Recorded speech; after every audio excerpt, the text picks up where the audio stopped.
mix কৰি দিছে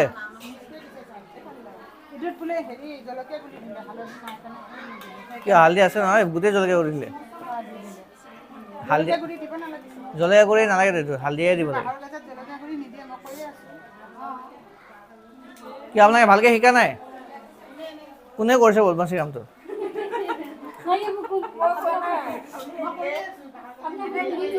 হ'ব হ'ব হ'ব একো নাই কাজিয়া কৰিব নালাগে এতিয়া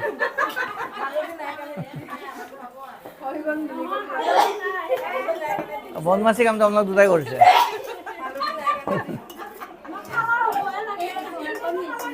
চাওঁ ভালকৈ দেখাই দিয়ক বদমাচি কৰা মানুহকেইটা হ'ব একো নাই একো নাই এতিয়া এতিয়া হৈ গ'ল মিক্স হৈ গ'ল আমি এইটো ডাঙৰ বৈয়ামত ভৰাম হা নহয় নহয় সেইটো নহয়